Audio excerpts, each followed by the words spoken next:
NEET में biology के जो सबसे ज़्यादा रिपीटेड और कंफ्यूजिंग क्वेश्चंस है ना, वो ब्लड चैप्टर से आते हैं। अगर आपने सिर्फ आरबीसी, डब्ल्यूबीसी, प्लेटलेट्स और प्लाज्मा के फंक्शन को क्लियर कर लिया तो आप क्वेश्चंस को इजीली सॉल्व कर सकते हैं। तो चलिए सिर्फ 5 स्मार्ट स्टेप्स में इस टॉपिक को मास्टर करने की कोशिश करते हैं। स्टेप 1, सबसे पहले याद रखिए RBC equals red means respiratory gas transport. RBC का मेन काम क्या है? ऑक्सीजन ट्रांसपोर्ट करना। कंफ्यूजिंग पॉइंट ये है कि मैच्योर ह्यूमन आरबीसी में न्यूक्लियस और माइटोकॉन्ड्रिया ये दोनों नहीं होते, इसलिए ऑक्सीजन खुद यूज नहीं करते बल्कि सिर्फ ट्रांसपोर्ट करते हैं। अब स्टेप 2 क्या है? WBC equals white blood cells means warrior, यानी कि इनका काम क्या है? बॉडी को इन्फेक्शन से बचाना है। बहुत बार एग्जाम में पूछा जाता है कि कौन सा ब्लड सेल इम्यूनिटी प्रोवाइड करता है, तो आंसर हमेशा याद रखिए WBC होगा, प्लेटलेट्स नहीं। अब स्टेप 3 क्या है?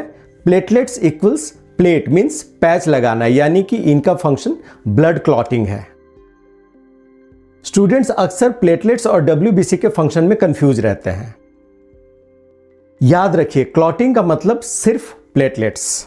अब स्टेप 4 क्या है? Plasma equals P for protein and passage.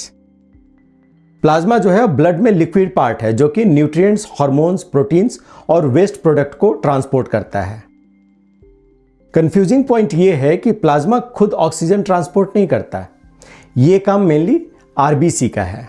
अब स्टेप 5, एक सुपर ट्रिक याद रखिए, RWPP, यानी कि red for respiration, white is warrior, platelet for patch and plasma for passage.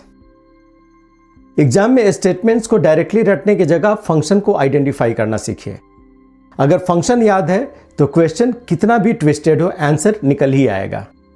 Blood से रिलेटेड जब भी क्वेश्चन आए तो सबसे पहले who carries oxygen, who fights infection, who clots and who transports, in 4 line के चेकलिस्ट से आंसर करने की कोशिश कीजिए।